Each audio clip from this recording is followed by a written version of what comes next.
What is going on? Welcome back to the Purple and Gold Bars show. I am your host, Supreme Overlord, aka Mr. AI Man 3000, aka Mr. Purple and Gold Bars, at your service. We got a wild one today.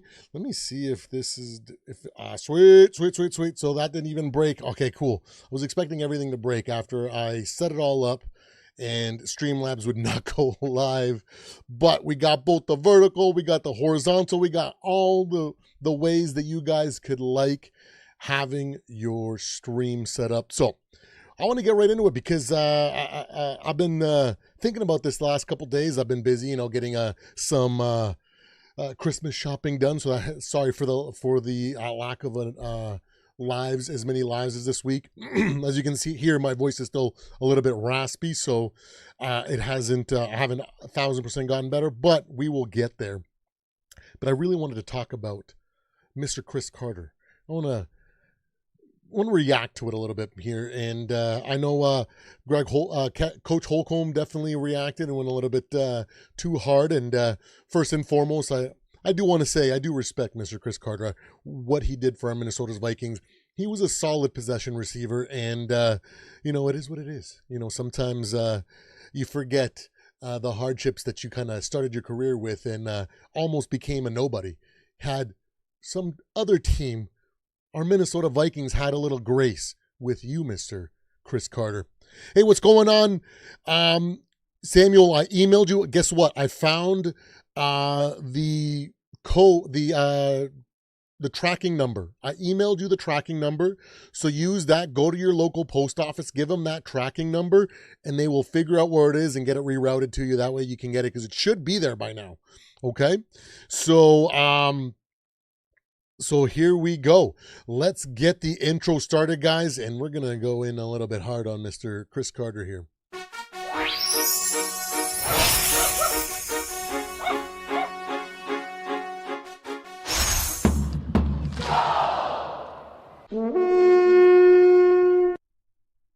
Let's go, ladies and gentlemen.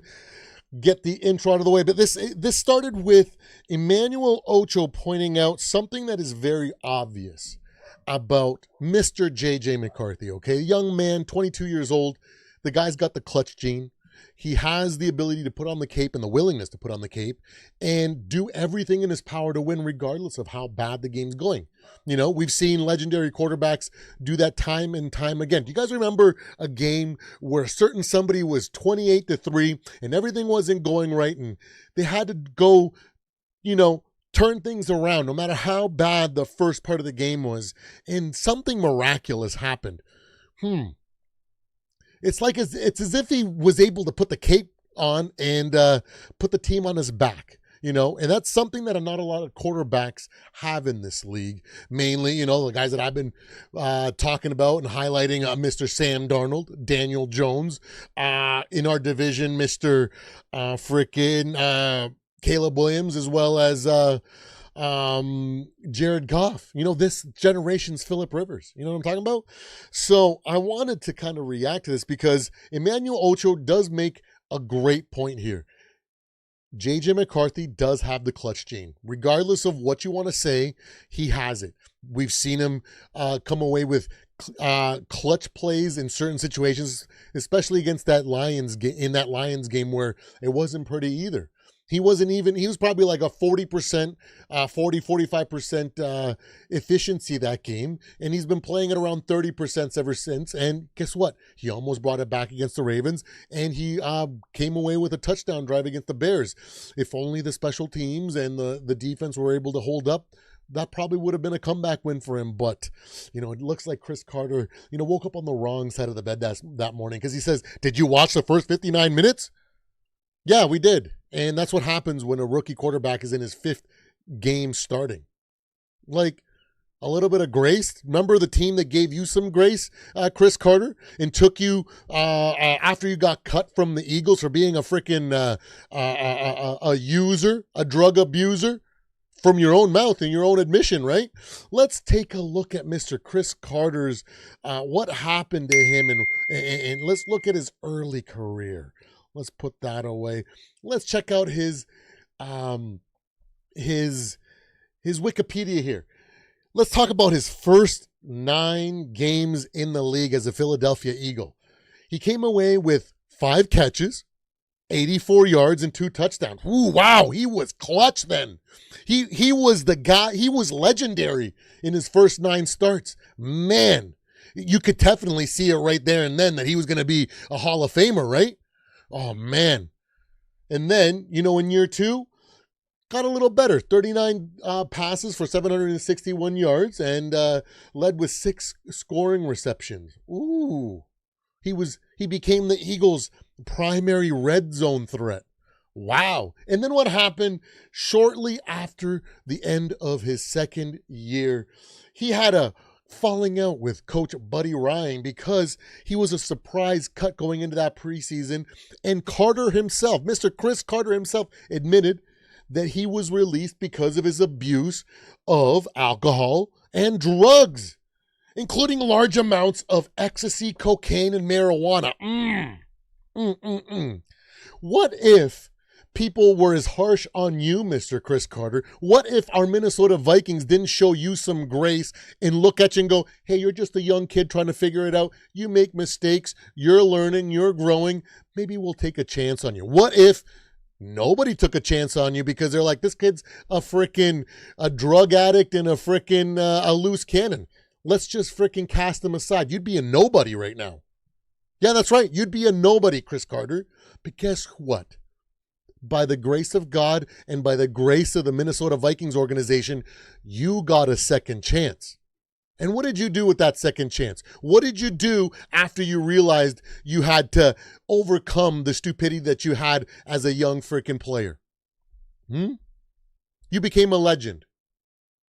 And after 5 games, not even the full 9 games like you experienced and came up with 84 yards on 5 receptions, pure scrub numbers by your definition. Did you see the first 9 games of your career, Cris Carter? Did you forget those?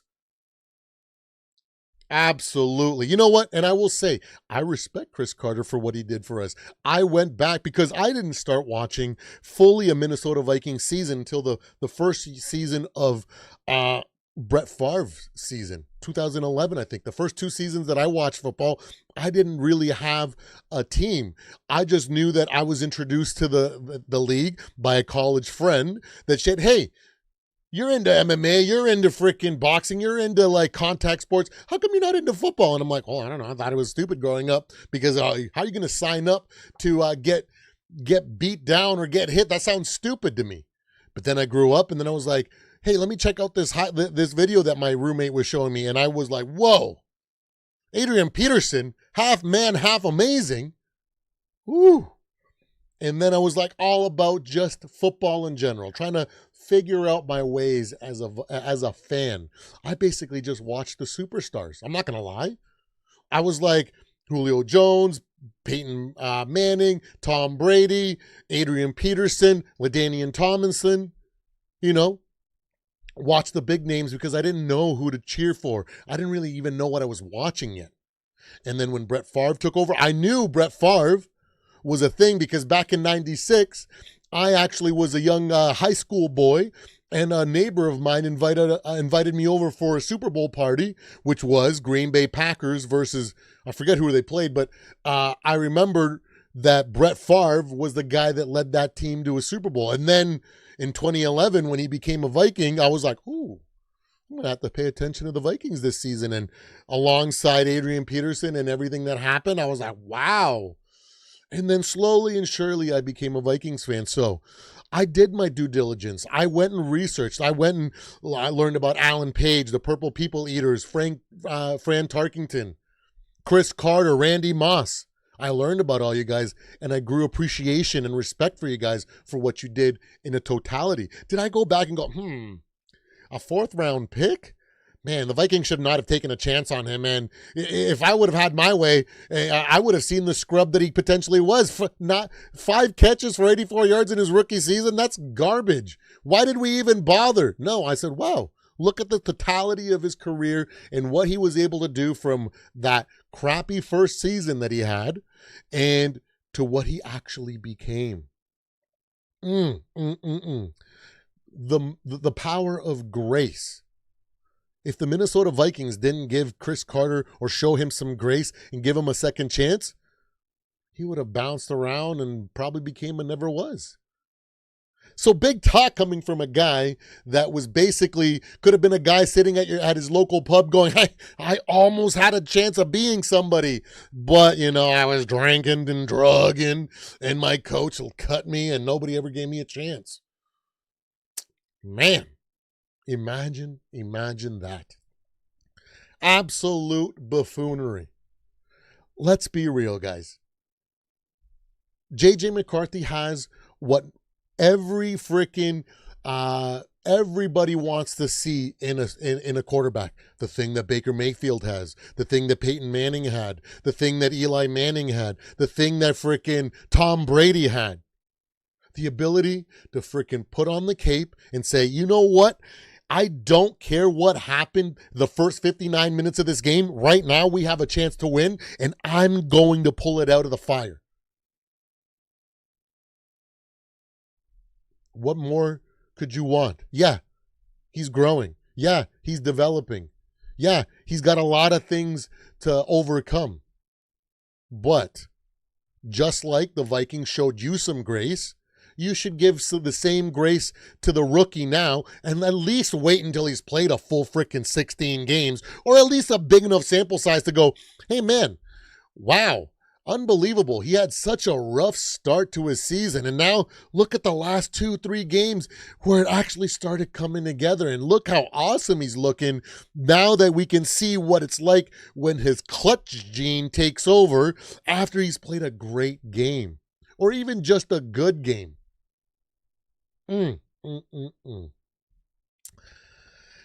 Absolute buffoonery from a legend right there. Imagine if he got blackballed after the Eagles cut him and they were like, hey, don't even bother with this guy. He's got a big mouth. He doesn't respect authority. He's a drug addict. He's a drunk. Let's just ignore him. What would you have been, Cris Carter, had nobody shown you some grace? Like you seem to forget. It's easy to forget and show some humility and some grace when you're this far removed from your career and you're driving around and you got freaking tons of money and you got your freaking fancy cars and your gold jacket. It's easy to forget where you came from. Did you forget that you were freaking drugging and drinking and almost out of the league because of it, because of your stupidity as a young player? I know it's not the same what you did versus JJ. At least JJ McCarthy is a freaking young guy that ain't freaking out drugging and doing, he's a family man. He's gotten his first kid and he's the first one in the building and the last one to leave. The guy that's got a work ethic that's clearly better than yours because he has done a lot more in his first 5 games than you've done. Did you go beat a division rival twice in your first 5 starts? 4 starts, I think it was. I don't think so, man. You put up 5 receptions for 84 yards. So how about you realize that you should probably show the young man some grace? Because that's what the Vikings organization showed you. And you sound like a freaking fool when you say stupid stuff like that. You know what? Emmanuel Acho has a good point. Yes, JJ McCarthy has the clutch gene. It was an incredible struggle fest the entire time. Thank goodness he has a solid team around him that kept it in close enough for him to actually make that comeback. There you have it, ladies and gentlemen. I wanted to get a last minute live for you in here today on Friday after spending the whole day doing some Christmas shopping. Got to get these things done. Family first, you know what I mean? So I hope you guys were able to, I hope you guys enjoy.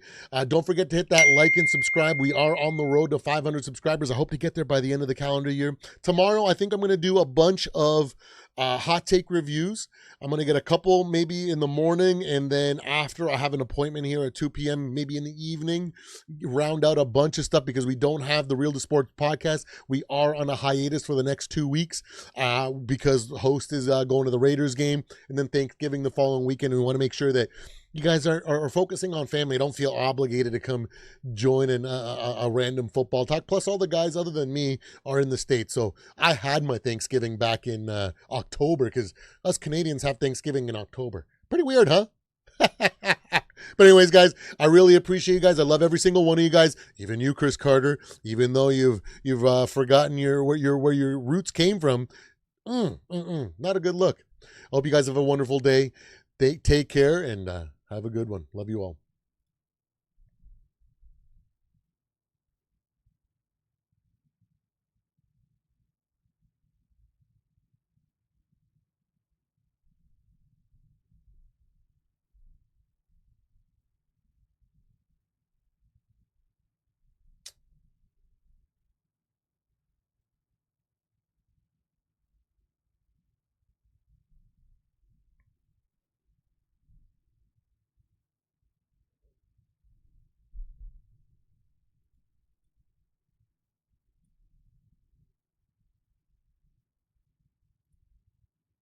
Samuel, hopefully you can still hear me.